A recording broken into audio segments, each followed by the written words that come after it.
Okay, let's get to Matt Walton.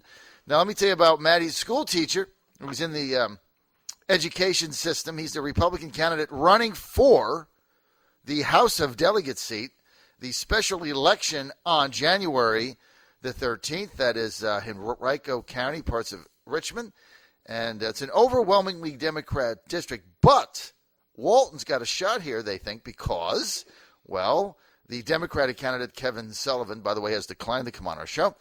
And the independent, who was a Democrat, Joe Morrissey, who was on yesterday, well, if they split the vote, then maybe Matt Walton wins. So, Matt, great to have you with us.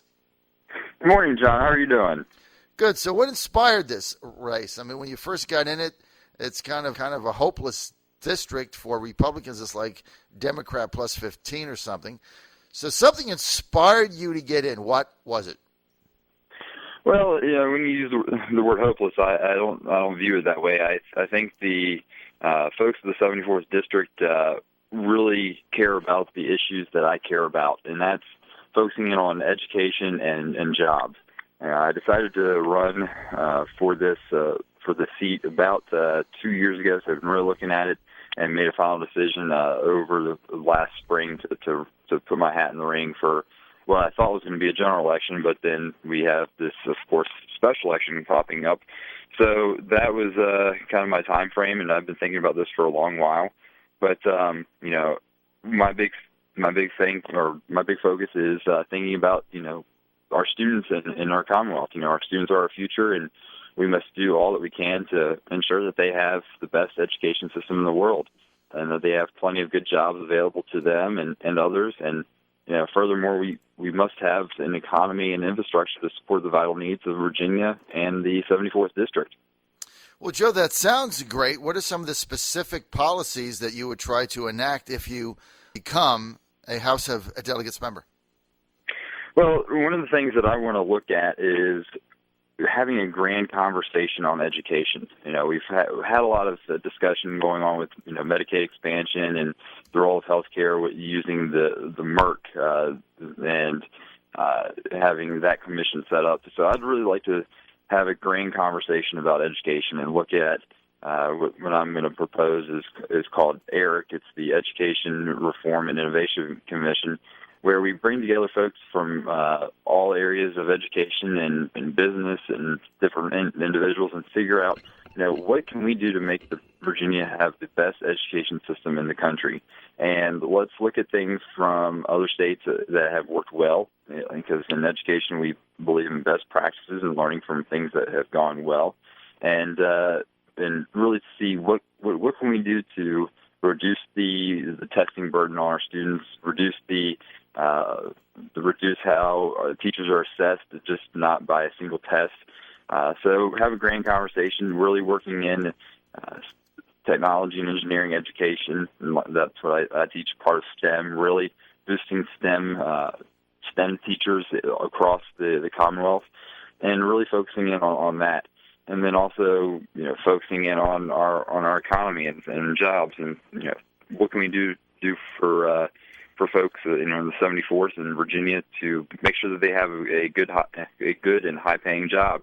And then let's see what we can do to have folks get into their first home. I'm a first time home buyer 2 years ago, and I really wanted to do all I can to help folks achieve that American dream.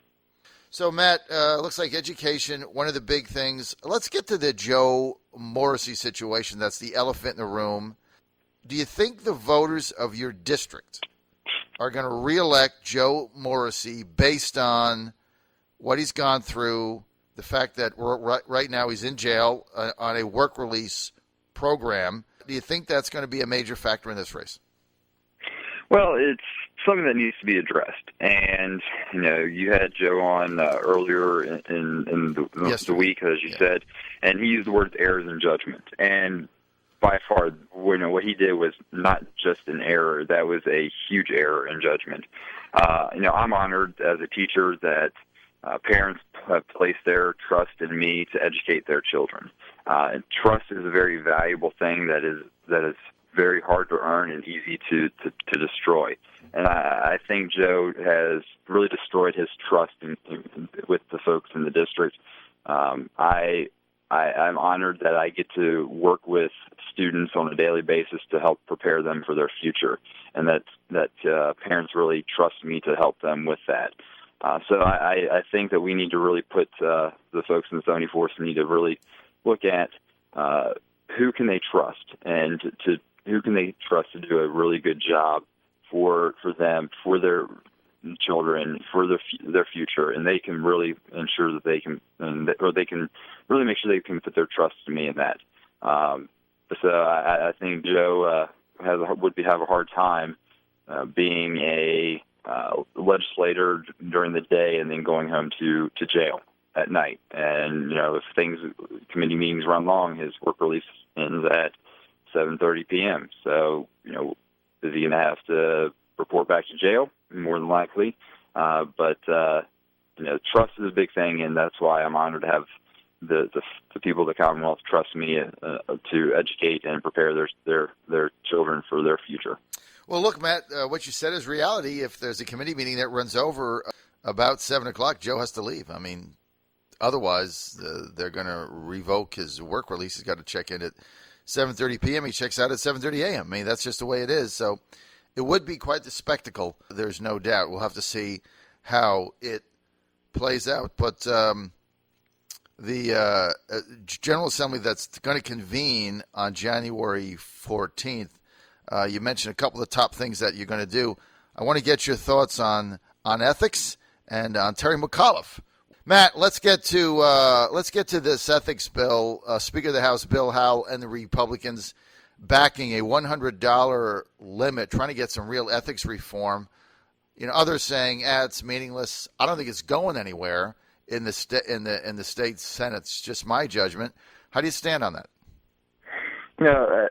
Ethics and using moral judgment is something that I live by on a daily basis. As a teacher and as also as a Sunday school teacher, I support reforms to our ethics system. We've had really a relaxed ethics environment in the Commonwealth for many years. Going past many different Republican and Democrat governors. So definitely, I support the reforms that are being put forward. What the Speaker has proposed is very understandable and something that I can easily get my head around and vote yes for. I think we really need to do all we can to ensure that the citizen lawmakers that are in Richmond and the General Assembly are abiding by some high standards, and that's something that I fully support. Moving forward. Governor Terry McAuliffe came in last session off his big victory, or his slim victory, but in his mind a big victory. A lot of chest beating, a lot of bluster, a lot of jumping up and down, a lot of what he's going to do. Kind of got his hat handed to him by Speaker Howell and Tommy Norman. If you were in the House of Delegates now, how would you reach out to the governor? How would you approach him? Well, I would talk to the governor and say, Governor McAuliffe, let's identify one issue. Education is a big priority of mine. Let's identify one issue and let's see where we agree, and let's work on the things that we agree on and really get that done. And then with the things that we don't agree on, let's see where we might be able to do a little bit of compromising to see what we can do for the citizens of the Commonwealth. And then, of course, it all starts with the conversation. And while I do disagree a lot with the governor, there are things that we could agree on and come to some consensus on. And I'm willing to work with the governor on things that we can accomplish for the Commonwealth and the citizens. So that's how I'd really approach it. One of the things that we look at in the Commonwealth and just in government in general is, divide and conquer. I'd really want to see what I can do to reach across the aisle and work with folks of all parties. I don't really care if you have an R or D, behind your name. If you have a great idea that's going to help the people of the 74th District, then that's an idea that we need to really look at and work towards, achieving. So, I'm not afraid to work across the aisle. One of the things that you mentioned Hey, Matt, we're almost out of time. I got 10 seconds. I want you to give your information out. People want more info. Where do they go? Well, they can go to my campaign website, matt4va.com. They can follow me on Twitter at matt4va.com or matt4va. That's on Twitter. And just the last thing, Senator Tom Coburn said, made a good statement that in any election you should vote for the candidate who will give up the most if they win. Giving up the coaching and working with my athletes is something huge, and I'm willing to give that up for the citizens of the Commonwealth. So check me out on Twitter at matt4va, and then also my website, matt4va.com. Thanks, Matt. Good luck. Happy New Year. We'll have you back.